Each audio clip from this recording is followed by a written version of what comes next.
Hello friends, Bill McCabe here, and I'm going to follow up on a video that I recently did where I'm talking about, actually it was the 300th video, the official 300th video, where I described how you can lay out self-defense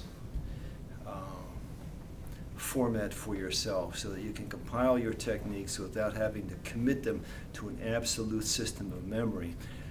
Lay them out in a way that you can compile them and access them in an improvisational fashion, almost like you're playing jazz or improvising music. So what we're going to do is we're going to use the cane, which we've been talking about in a recent set of videos, and what I'm going to show you is how to format the cane techniques into a way that provides a meaningful structure for you to practice them and also to engage them in emergency situations when you need them. So if you haven't seen the 300th video, go back and take a look at it. That'll refresh your memory into what we hope to do here, and then I'll just sort of talk you through the steps in the process over the course of several videos. So the first thing we want to do in establishing the types of, which come a little bit closer. I don't want Chris stealing my video here, my video time. Chris is helping me out today. Starting at the basic level, you want to have an idea of what kind of strikes you can do with the cane. And to access that information and to develop it within yourself, you don't want to do it in a free-flowing type of scenario where people are attacking you. You want to get the basic idea of what strikes can I do, what targets can I engage the strikes against, how many are there, and so forth. And at the very least, what you want to have is 9 strikes that are just at your fingertips at all times. But to get to the point where you have 9 that are immediately accessible, you have to evolve an understanding of 20 to 30.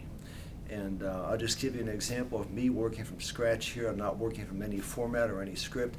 I've got ideas of what I can do, but I'm just wiping my slate clean and just going from square one, just as I think you might do if you were experimenting on the same thread. Okay, so I have the cane, and just stand in front of me, natural position, not even in a stance. And this is just a person being my target. Okay? And what I want you to do is look at the person, start basic, first target, the obvious one, just flicking up to the groin, okay? And that's a flick move. But you can also flick upward to the hip. You can flick around. And these are flick moves because you're starting from a rest position. Somebody moves towards you, it's that quick, okay? I can flick to the side. I can flick over the top of the head. I can flick, stab, flick, stab. Those are eye pokes, but you can also poke to the throat, to sensitive points on the side of the throat. You can poke to the sensitive portions of the face. Okay? And these pokes are very, very painful, and the most painful that you can imagine, besides the ones to the eyes, would be right in on the teeth. You have to understand, I mean, since Chris is biting his teeth, as I'm saying, he's taking precautions. Okay, so you get the idea. So you have the flicks, okay? And these can work any number of ways. You can also flick to the side, flick going around. And when you practice striking, what you want to do is practice 360 degrees. So you know all the ways that you can move on a person. Because you might end up in a situation where you're engaging more than one attacker, where you have 3 or 4 attackers, and as you move away from one, if the camera person was an attacker and I swung at that person, and I come to the next person, I'm not facing that person to the front. And so you need to be able to move in a 360 degree profile. So again, just come on in. Okay, flicking, flicking, flicking, all directions. Flick. You can combine flicks. Watch. Low, high, high, outside, inside, and you need to develop that ability, stacking them one on top of the other. After you get the flicks sort of worked out in your mind, you want to get the pokes figured out. Pokes are just what they sound like. Poke, poke, poke, poke, poke. Okay? But the interesting thing about pokes is they can be as powerful as you want. You can poke, poke. You can do the bell ringer high. You can do the bell ringer low. Got the idea there. The thing about pokes is you can also use them as contact strikes. I'm here, I'm on the target, and I fire into the target. And if you can project energy, which you do in the eternal arts, you make contact. I might strike a person here, then after I strike, shoot energy in after the strike. Okay, so there's all kinds of ways that you can do that. The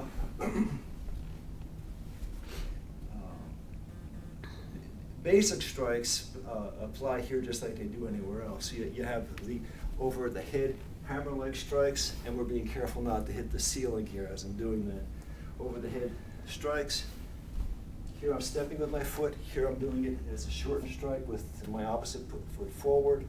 You have the outside swings. The outside swings. You have the baseball bat type of swings. Baseball bat type of swings. All these can be done at multiple heights and directions. In,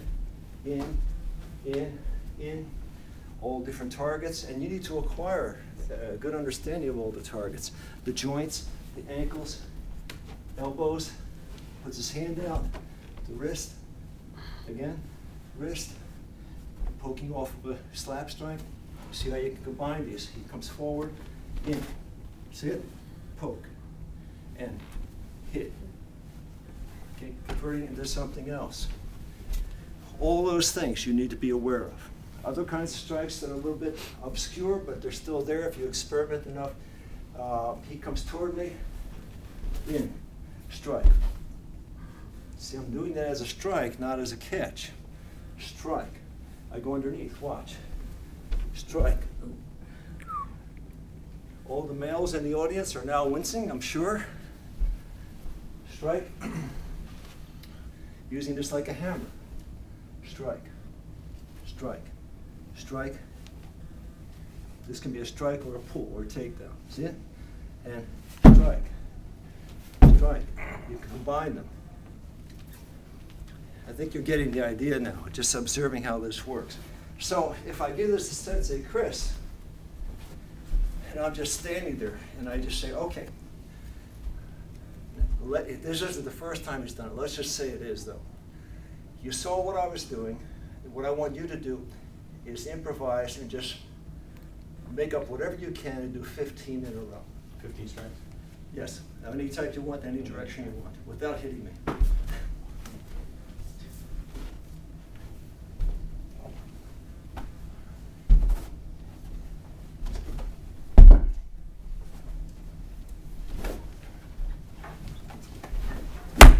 Okay, good.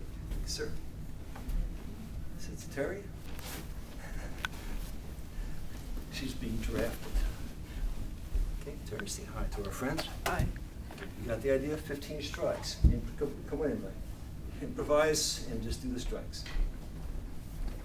Any of them, right? Yep, without hitting. It would be very bad. Yes, it would.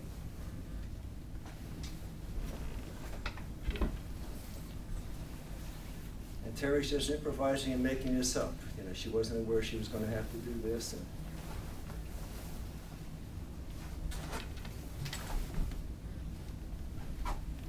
okay, so what you see there is different levels of proficiency. You see me doing it because I've done it for a long time. You see Sensei Chris doing it because he has a high level understanding. And you see Terry because she's developing an understanding. And you can stare and compare. Now, the first time you do this, it's not easy. The first time you have to think, well, okay, I strike. As a first timer, I'll have Sensei Chris come down here. See, when I'm striking, I'm hitting pretty precise targets in my mind.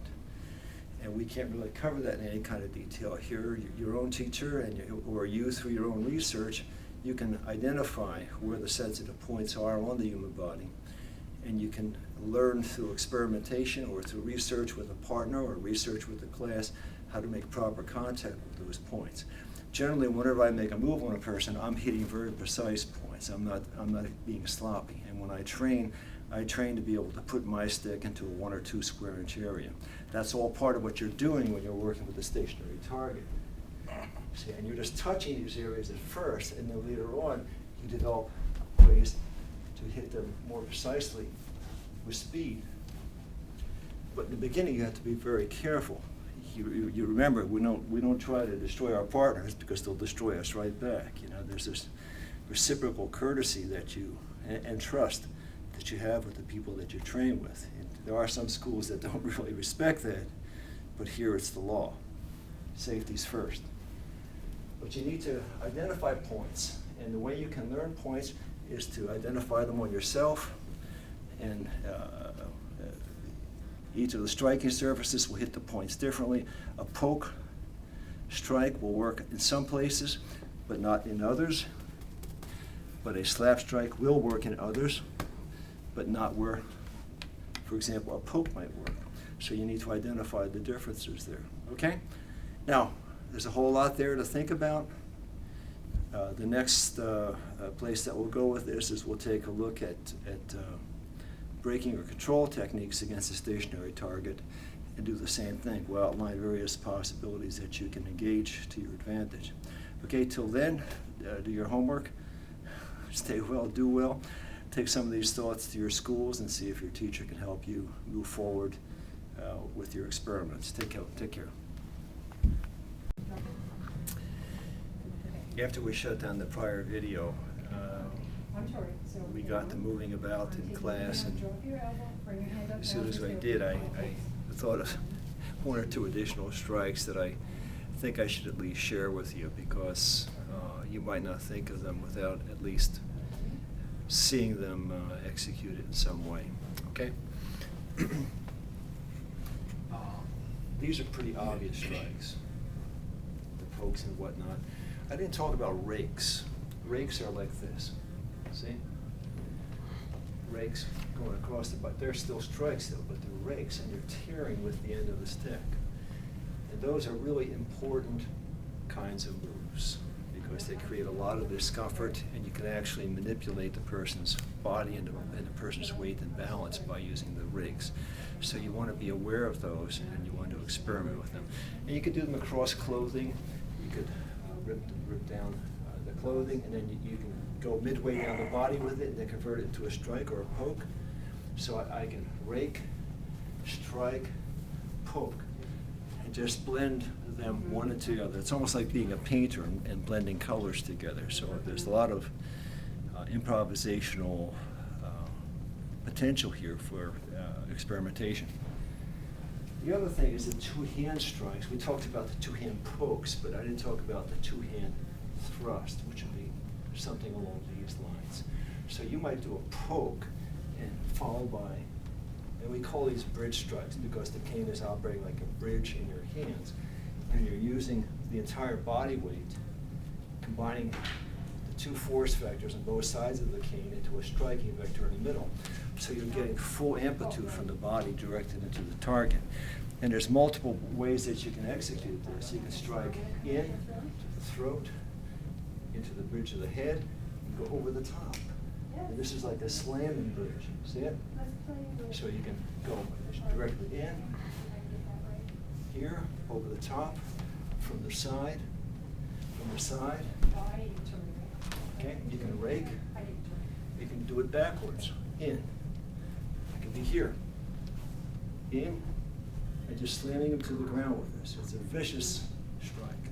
Here, slamming it into the throat, and then later on you can convert this into a chokehold. The other types of strikes that we didn't talk about, because they might be more logically explored later on, is, say he reaches with his right hand and grabs my right. You see, this is a confined strike. You see, even though you're being grabbed, you still have the ability to move in the strike. Now watch, I can hit, disarm, and hit. See how clean that is? He grabs with the left hand, over, using a strike to disarm, over, sit, in. I can go here, over, and rake, poke, bridge strike. So I was trying to give you so much in the previous section there that I was sort of racing through it and then being mindful of the YouTube time limitations, and then as soon as I finished, I thought of these things. I'll probably think of something else in a few seconds, but for now, that's all, folks. See you down the line.